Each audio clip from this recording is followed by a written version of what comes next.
cuando hablamos de responsabilidad social, ¿qué le dijimos a los empresarios? La responsabilidad social exige transparencia, compromiso con la comunidad, compromiso con los trabajadores. Transparencia en los contratos, transparencia en la tributación, transparencia en la solución de disputas. El canciller se refería ahora a cómo resolvimos todas las disputas del sector de telecomunicaciones. Los funcionarios no se atrevían a hacer conciliaciones porque les daba miedo que los llevaran a la cárcel. Y una ciudadanía llena de sospechas, sumamente dudosa de la idoneidad y de la honradez de los funcionarios. Entonces le dijimos a los inversionistas internacionales con quienes existían esos pleitos que heredamos, toda transacción antes de perfeccionarla la vamos a publicar ampliamente. Ellos se horrorizaron, pero yo les insistí, es la única manera, que antes de firmarla el pueblo colombiano la conozca plenamente, porque con una comunidad llena de sospecha no se pueden hacer estas transacciones. Y así se hizo y todo el mundo quedó tranquilo. Transparencia. Hoy el 80% de los tributos de Colombia se recaudan en relaciones electrónicas de Internet entre la Administración de Hacienda y los contribuyentes, pero falta mucho, todavía hay una evasión. En esa lucha hay que seguir. Nosotros teníamos 380.000 contribuyentes de renta, dejamos 1.300.000, pero todavía hay evasión allí y todavía hay evasión en IVA. Nosotros dejamos unos huevitos.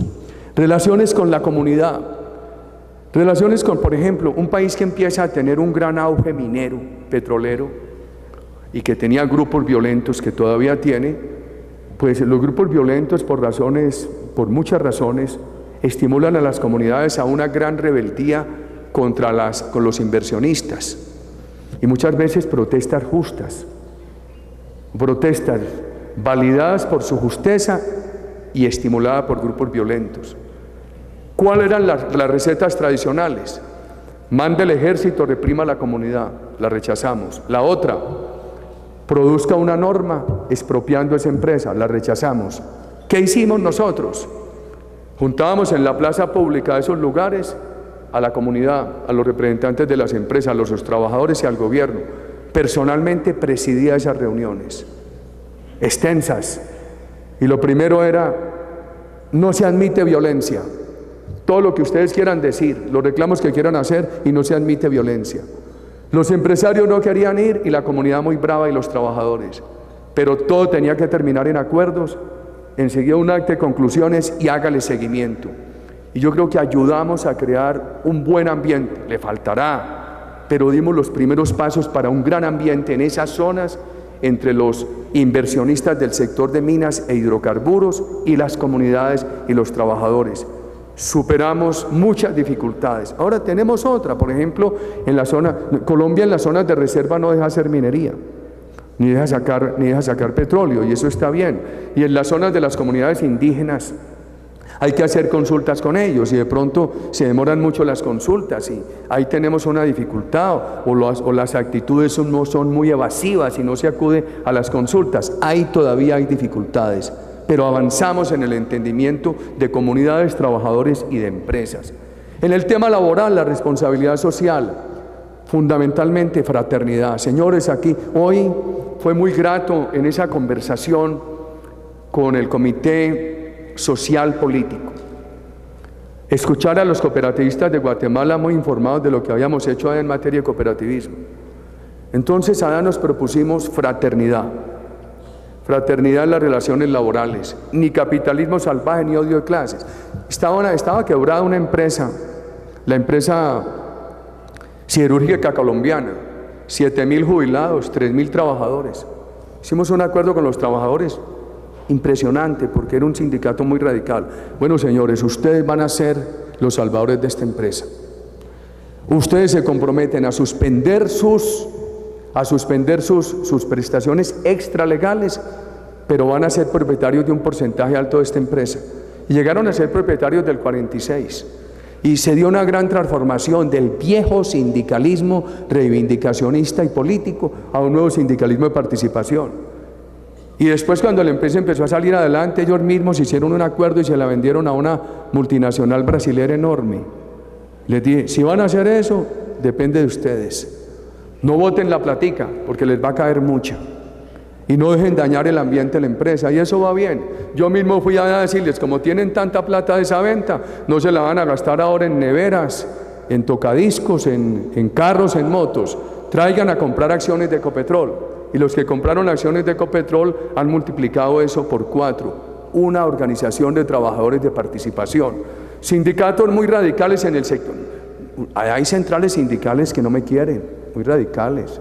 Yo no soy perita que le gusta a todo el mundo. Hay unos sectores muy duros contra mí. Pero trabajamos mucho, por ejemplo, en el sector eléctrico, para hacer una gran transformación en esas relaciones laborales. Y el compromiso es que el outsourcing se busca contratar con la propia organización de los trabajadores. Y eso ha creado mucha responsabilidad social en los directivos de la empresa y empresarial y gerencial en los trabajadores. Ese tránsito es bien importante. Y entonces ahí viene el tema de cómo fuimos llevando eso a lo social.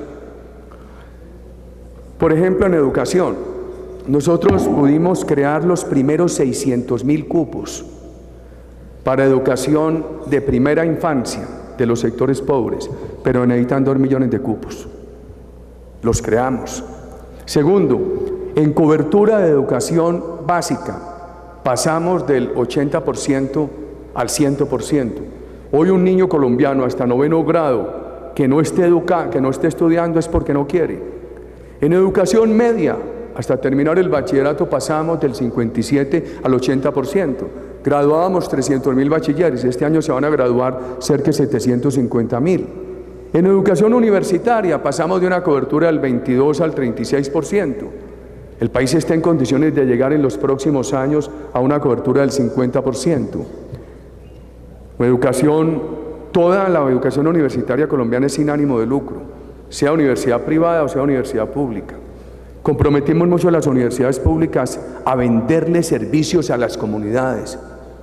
Yo creo que ese fue un gran paso. Ustedes tienen que ser consultores de las comunidades, una gran integración comunidad-universidad. Pasamos de 60,000 estudiantes con crédito educativo a 400,000. Hicimos un gran trabajo en educación técnica, tecnológica. Los colombianos no querían entrar a la educación técnica, tecnológica, decían, ahí me estanco, ahí termina mi vida. Y hubo cuando yo estaba en la universidad pública en los años 70, había una fobia contra la educación técnica y tecnológica porque se decía, eso es para reproducir las condiciones de explotación. Eso carece del capítulo de las humanidades, del capítulo de la sociología, etc. Nosotros hicimos esto, hicimos una gran revolución en la educación colombiana para que la educación opere con ciclos. Entonces vinculamos el bachillerato a la técnica, no logramos en todos los bachilleres, pero en un alto porcentaje, y vinculamos la técnica a la universidad. El muchacho que hoy se gradúa de tecnólogo en Colombia es un muchacho que en cualquier momento posterior puede ir a una universidad, completar los créditos y acceder al grado de educación superior. ¿Por qué insistí yo tanto en la técnica? Porque es lo que permite una temprana y exitosa presencia del joven en las actividades de emprendimiento y en la búsqueda de empleos dignos.